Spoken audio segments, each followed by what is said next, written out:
আজকে যারা আবার কিছু কিছু নতুন নতুন উদ্ভব হচ্ছে, এদের কাজ কি?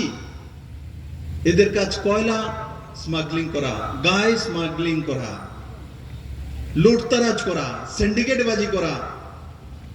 আমরা ত্রিপুরাতে ইয়াবা ট্যাবলেট বন্ধ করে দিচ্ছি, তার উপরে কারবাই করছি, আফিম বন্ধ করছি, নেশা কারবারিকে অ্যাটাক করছি। সরকার সেই দিশাতে কাজ করে নিউ জেনারেশনের জন্য, কিন্তু তারা এসে আমি দেখি খুঁজে খুঁজে বের করছে কে স্মাগলার, কে ইয়াবা ট্যাবলেটের বিজনেস করে, কে গাজার বিজনেস করে, এদেরকে পার্টিতে জয়েন করাছে। আমার কাছে নাম আছে, কিছুদিন পরে টাঙ্গিয়ে সবাইকে অ্যারেস্ট করব, কারণ এই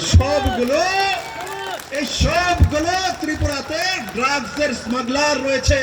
প্রমাণিত, প্রমাণের সঙ্গে করে দেব এই স্মাগলারের পার্টি, স্মাগলারের দল। আর ত্রিপুরাতে এসে তাদেরকে সামনে রাখার জন্য এদেরকে সাবধান করে দিচ্ছি, যারা এইসব কাজের মধ্যে যুক্ত আছে আর ভাবছে এই পার্টির নামটা দিয়ে চলে আসবো, বিপ্লব দেব অ্যারেস্ট করবে না, খানদান সহ অ্যারেস্ট করে নেব। এই রাজ্যের মধ্যে কোন স্মাগলারের জায়গা নাই, কোন শয়তানের জায়গা নাই।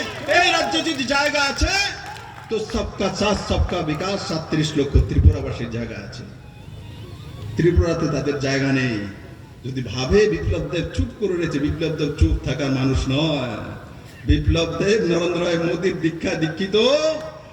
নরেন্দ্র ভাই মোদী সেই ব্যক্তি, অমিত ভাই শাহ সেই ব্যক্তি, জেপি নাড্ডা সেই ব্যক্তি, জিরো থেকে সরকার বানাতে পারে। 25 বছরের সরকারকে উল্টো রাস্তা দেখাতে পারে। সেটা একমাত্র ভারতীয় জনতা পার্টি করতে পারে, জনতার সরকার করতে পারে। কোন দল করতে পারে না, কোন ব্যক্তি করতে পারে না। সেই দিশাতে সরকার কাজ করে। বন্ধু এখন উঠেছে, আমি দেখি কিছু কিছু, এখন দেখি যারা যারা স্মাগলার, যারা একটু গুন্ডা পান্ডামি করছে, যাদের নামে 10টা কেস আছে, সব যোগ দিচ্ছে, সব লাইনে যোগ দিচ্ছে। লাইনে আমি গণি কতজন এসছে, কোথা থেকে এসছে, তাদের পরিচয় কি, কি বিপদে যে পড়বো। আমি যে কি দেয়া তৈরি এখন উঠার পাইছে না। ऐसे में भी 6 फुट 3 इंच हूं, दिखता तो है ना दूर থেকে, দেখা যায়। আমি বসলেও তো দেখি এখানে সব আছে, কে কোথায় বসে আছে, ওই প্রান্তে কে ওই প্রান্তে কে, আমার চোখে দেখা যায়। ত্রিপুরা এমন একটা মানুষকে মুখ্যমন্ত্রী বানিয়েছে যে সবাইকে যাদের দেখে রাখতে পারে, সবকা সাথ সবকা বিকাশ, সেই দিশাতে কাজ করি। বন্ধুরা, এই সরকার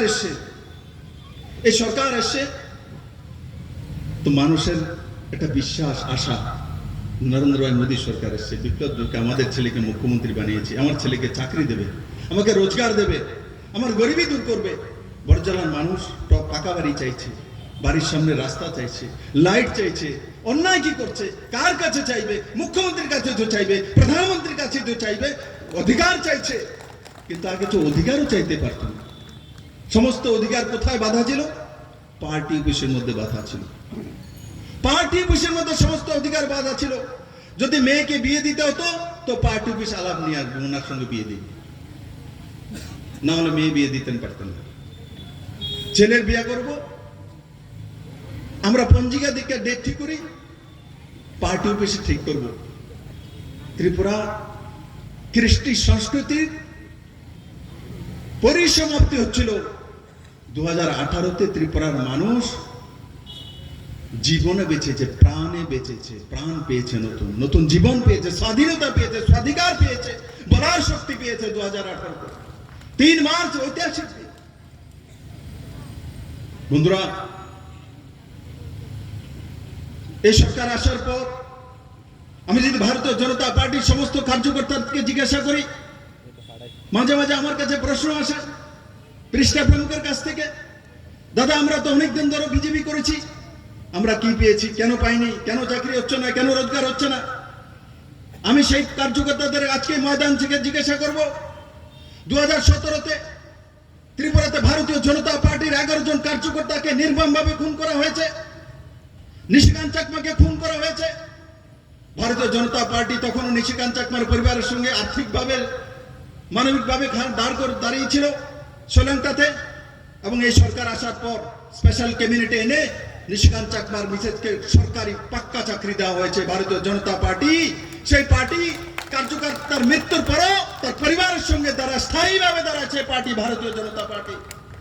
চাঁদ মোহন ত্রিপুরা গন্ডাছড়াতে নির্মমভাবে হত্যা করা হয়েছে। চাঁদ মোহন ত্রিপুরার পরিবারকেও তার পত্নীকে চাকরি দেওয়া হয়েছে। টুনু দাস কৈলাসহরের নির্মমভাবে হত্যা